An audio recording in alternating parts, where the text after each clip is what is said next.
Q-Who, or should I say the introduction of the Borg, as I like to think of this episode.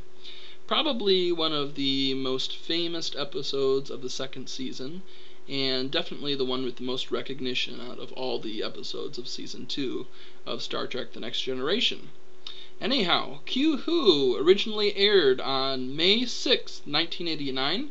It was written by Maurice Hurley and directed by Rob Bowman. And plot-wise with this particular episode, it all starts when a new Ensign Sonia Gomez, joins the crew of the Enterprise, and she introduces herself to Lieutenant LaForge, and she's very overly excited and nervous about being aboard the Starship Enterprise. She wants to experience everything, and she's really young and ambitious, but also LaForge warns her that she should not be bumping into walls. And she doesn't bump into a wall, but she bumps into Captain Picard, and unfortunately does so with a cup of hot chocolate that spills all over poor Captain Picard's uniform. And as she tries to wipe it off poor Captain Picard, Picard says, "Ensign, it probably will be a little easier if I just change my uniform." So Picard decides to do that, heads into the turbo lift, and when the doors open and he walks out, suddenly Picard is in a shuttlecraft, and he's a little bit confused for a moment, obviously, and then discovers that he is in the shuttlecraft with Q, who has returned for a third time in the Next Generation series. And this time, Picard is angry at Q because Q said that he would never trouble the Enterprise again. And Q says, "Well, I am nowhere near your vessel." And they look out, and the shuttlecraft is all alone out there. And soon the Enterprise, of course, discovers that Captain Picard is not aboard the ship, and they do a long-range scan of him and can't find him anywhere. Well, Picard demands that Q return him back to the ship, but Q says, "If I do, will you give my request a full hearing?" And at first Picard is not interested in doing such a thing because he doesn't want to deal with Q at all, but soon realizes that Q can outlast him, and that he'll basically stay in the shuttlecraft with Picard until Picard dies. So Picard nods, and instantly they return to 10 forward. And Q and Guinan meet each other, and this has not been the first time they've encountered one another. In fact, Q reveals that Guinan is not what she appears to be, and that she is an imp of some kind. And it gives some good mystery to Guinan's character, but they don't give a lot more than that. Finally, Picard tells Q, "Let's get on with it. Why are you here?" And Q says that he would like to join the crew because he has been kicked out of the Q Continuum, and after wandering around the galaxy for some time, he's bored and wants something to do. So Picard thoughtfully considers the request, but decides to turn Q down, because they don't trust Q, and they don't see the necessity for having him around.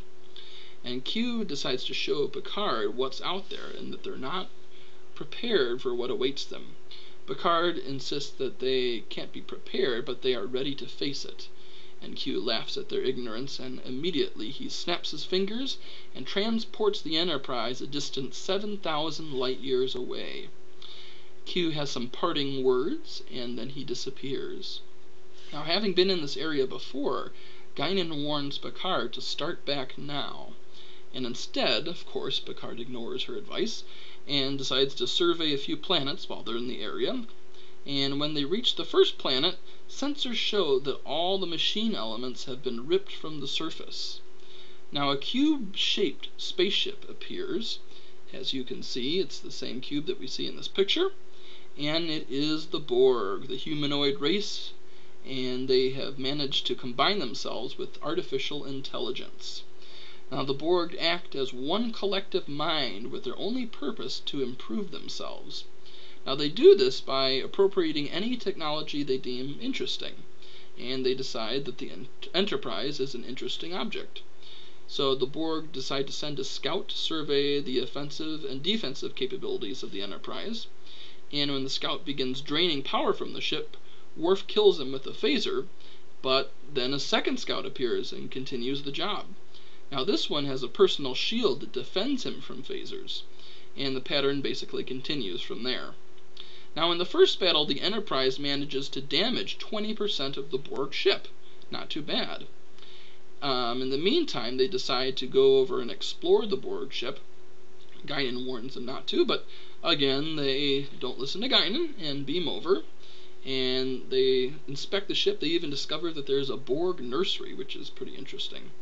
But they also discover that the Borg are concentrating all of their power in regenerating.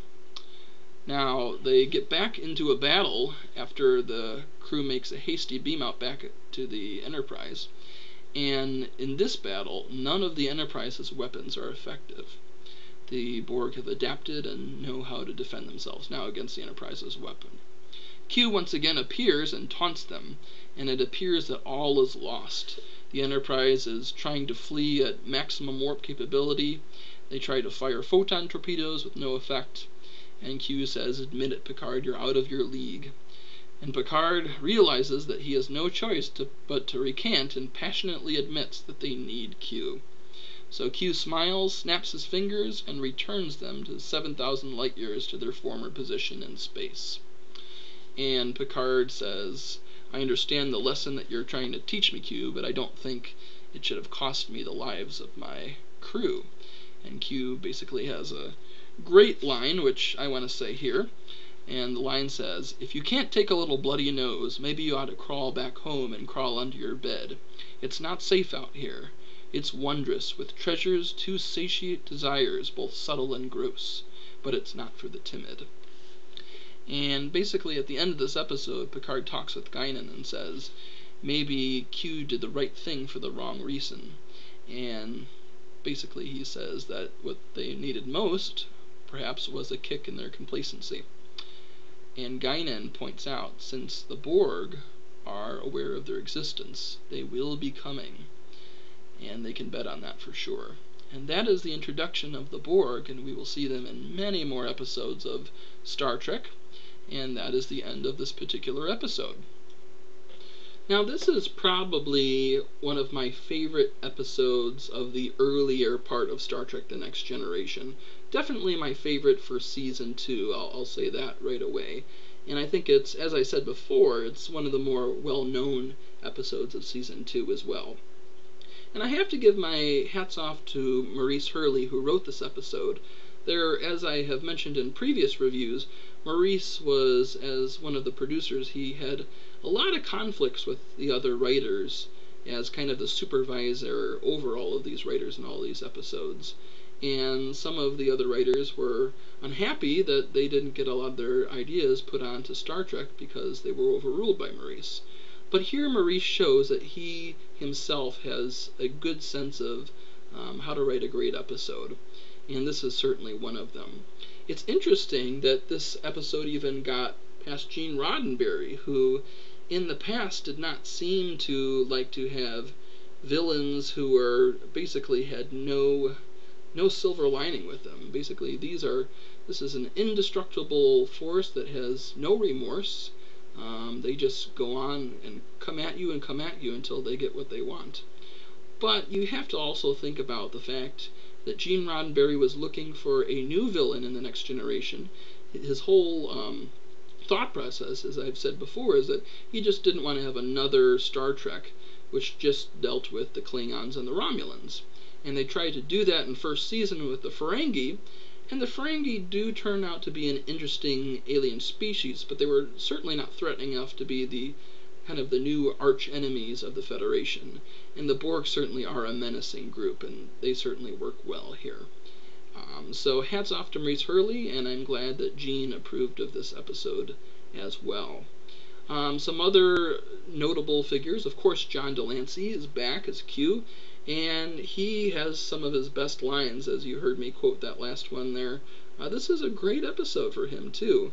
I know really the Borg part overshadows it, but I think he does a great job here. And his interactions with Picard and the rest of the crew are, again, priceless and have some great funny scenes. And what I think is different here, too, is it's not just in this episode that he's funny, but he also, what makes this episode great is that he actually proves a point to Picard and the rest of the crew.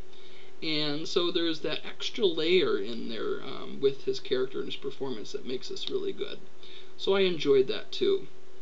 Now I don't know how to pronounce her name exactly. I don't know if it's Lycia or Lycia, but whichever one, we'll say Lycia Naff. She was introduced in this episode as Ensign Sonia Gomez, and it was intended for her to be a recurring character, just like Chief O'Brien turned out to be, but she actually only appears in one more episode, the one following this.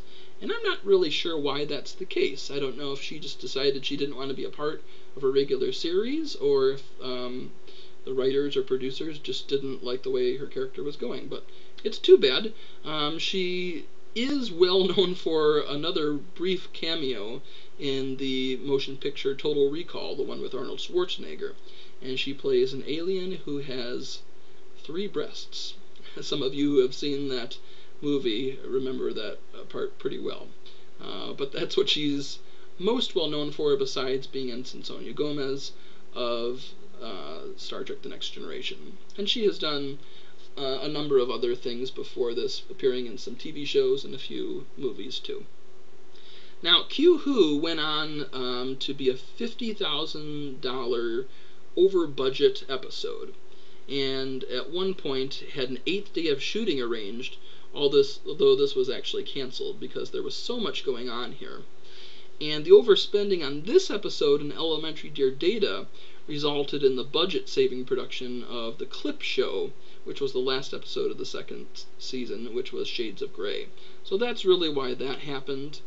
The reason for this was because there was a writer's strike in between season 1 and 2, and so they were a little tighter in their budgets. So unfortunately, because this episode cost so much money, they had to have a clip show in Shades of Grey. But all the same, it was well worth it. I think Elementary Dear Data and Q-Who are some of the best episodes of the season, and some people would even say of the series. I wouldn't necessarily disagree with that. Now, I would also like to point out that this show won a couple Emmy Awards. 3 of them, actually, for nomination. It didn't win for Outstanding Special Visual Effects, although I think it's certainly worthy of that. Actually, the miniseries War of Remembrance won for that. But it did win for 2 others, and that includes Outstanding Sound Editing for a series and Outstanding Sound Mixing for a drama series. So kudos to Next Gen on that. What else do I have to say about this? I would like to mention the Borg, definitely. This is really just an introduction of the Borg, and you notice in this particular episode they're only interested in technology. That's something that Q reiterates, and you can see throughout this episode. They're just scanning the ship, and they really don't pay the crew any mind at all, unless the Enterprise crew is interfering with their plans, and then they send drones after them. But other than that, they really disregard the crew. Now, that will change as the time goes by, and we see that especially in the cliffhanger at the end of the 3rd season, which some regard as the best episode of the series. So this is kind of an introduction, and the Borg do kind of change as time goes on. I think another big time that it changes is in First Contact, when we actually see a queen involved. At this point, there's no leadership necessarily. They're just all a collective, and they operate that way. So that's all I have for Q-Who. Comment below on any of your thoughts on this episode. There's a lot to say about this, and I'm curious what you think of this episode. Okay, guys, I will talk to you later, and thanks for watching.